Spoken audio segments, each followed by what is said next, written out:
You just got $1 trillion. Not a million, not a billion, a trillion, but there's a catch. You need to spend all of it in the next 24 hours, or you lose everything. This should be easy. First, you need a new car. Go to your local exotic dealership and buy yourself a Lambo and a Ferrari and a McLaren. You know what? Just buy up the entire dealership. Now you have the $12 million garage of your dreams. But there's one small problem. In order to spend $1 trillion in 24 hours, you would need to buy out that entire dealership every single second. You need to think bigger. Let's hire 100 people to track down the 100 most expensive yachts and buy them for us. And let's throw in $1 million bonus for each mercenary. That'll be around a $40 billion check. But let's also buy the biggest cruise ship of all time for $2 billion and fill it up to maximum capacity, paying for everyone's tickets and tossing in a Rolex too. Let's make use of this ship's basketball court by buying up every single NBA team and having them battle it out. Then let's get Snoop Dogg, Katy Perry, Justin Bieber, and Beyonce to perform for us before sending them off to the International Space Station on a SpaceX rocket that cost $55 million per passenger. Now that you're hanging with rich people, you need a status symbol. You could buy the world's most expensive art piece for $500 million. But why would you do that when you could just buy the entire Metropolitan Museum of Art for $100 billion and then we could go over to transaction failed? There's no way. We're already out of money. Yeah, we still have $800 billion.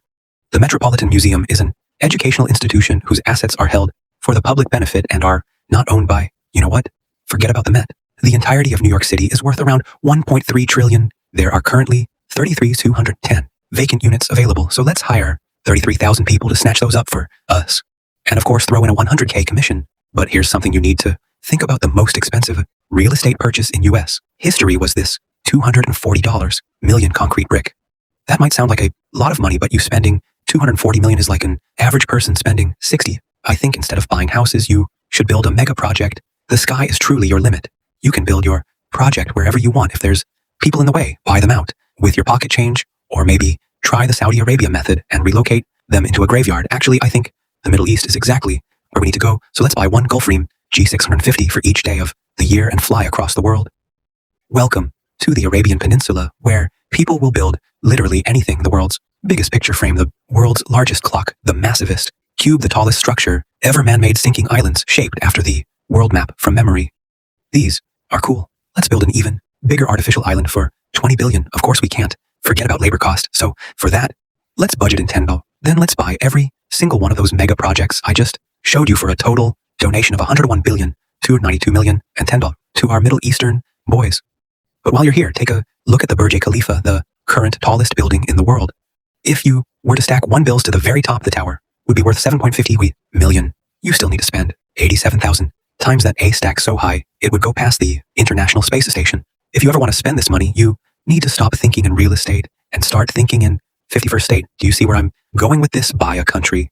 In 2010, the country of Liechtenstein put itself on Airbnb at $70,000 a night. This is literally nothing. You can't be looking at countries, hoeing them sell out for pennies. You need the ultimate prize. Somewhere cooler, somewhere strategic. Let's buy Greenland based on the market price of its mineral reserves. The world's biggest island has a price tag of around $200 billion. We can afford that, but there's one small thing in our way. During Trump's first term, when he proposed the conquest of Greenland, the country dismissed the idea as completely ridiculous and firmly stated that Greenland is not for sale. Let's buy an F-35 for $80 million. It too. F-35s, 310. 102 aircraft carriers, 3 destroyer ships, 1 ballistic missile submarine, 57,000 Blackwater soldiers, 1 for every citizen of Greenland. Now we have a $50 billion makeshift military, and it looks like Greenland's for sale after all. But by this point in your trillionaire spending spree, people are starting to take notice. Your exploits might not have hit TikTok yet, but rumblings are beginning behind closed governmental doors. Luckily for you, there's not much politicians can say once you own them by a politician. We got Trump here for $1.5 billion. Kamala is almost $2 billion, but you do get a free Joe Biden. Let's buy up both of those and every sitting member of the Senate and House for a grand total of $7.2 billion for the entirety of American politics. This is a great deal, but there's a catch. Money influences politics, but it doesn't always decide it. I mean, look at the presidential race. Democrats outspent Republicans and still lost because $2 billion can't buy or more. Recently, Elon dropped millions of dollars campaigning for an election in Wisconsin only to find out that no longer works when everyone hates you. Even BlackRock K doesn't always get what they want. $1 trillion gives you access to almost everything, but culture and public perception are things that are not for sale. Just kidding. Let's buy every single media company. The Washington Post, Time Magazine, the New York Times, Comcast, Fox. Global ad spend for an entire year is around $1 trillion. That averages to $3 billion a day. So let's run 1 week straight of propaganda. And we should be good, but if you're still getting heat, there's one final method you can use: a donation. A day keeps the guillotine away. It's time for philanthropy. There are a lot of causes to choose from, but you should start off with the people most in need. The US government, America, is currently $36 trillion broker than a homeless person. That number is increasing by $2 trillion a year. Luckily, we now have you $220 billion. Honestly, isn't going to do much, but it's definitely going to help, assuming, of course, that the US government efficiently manages a $4 trillion cash injection. You might be wondering how you're going to send the money, and the answer is pay.gov, an official website where you can make donations to the US government to reduce the public debt. So let's just enter in your $220 billion right here. And well, turns out the maximum amount the Treasury accepts is only $1 million. You just bought the government a bag of screws from Lockheed Martin. Maybe your money will put a bigger dent into medical debt. See, unlike the government, broke people dying of cancer aren't allowed to print more money to pay off their crippling obligations. Instead, their unpaid debts get sold off to collections for pennies on the dollar. But because of this discount, charities like Undo Medical Debt can erase a $100 worth of debt for every $1 donation they receive. And with that ratio, you could wipe out all the medical debt in the US for just $2.2 billion. But what about world hunger?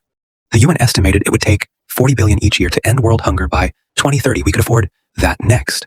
How about we help out malnourished and starving college students? Student loan debt in the US totals more $7 trillion, with the government loaning out $87.2 billion a year. But before we try to attack this, there's a slight problem. Once universities catch wind that Trillionaire Jesus is bailing out their victims, they'll probably just jack up their prices. On top of that, paying off loans might be seen as unfair to older generations who had to pay their way through college and pick themselves up by their bootstraps. Turns out, philanthropy isn't as easy as it seems. It's not easy. Building Amazon was not easy. Philanthropy is very similar. It's really hard, I agree. With Jeff here, let's just buy another $500 million yacht. That's enough philanthropy for today. You still have $60 billion left, and I think I know how to spend it. It might be semi-cheating, but hear me out.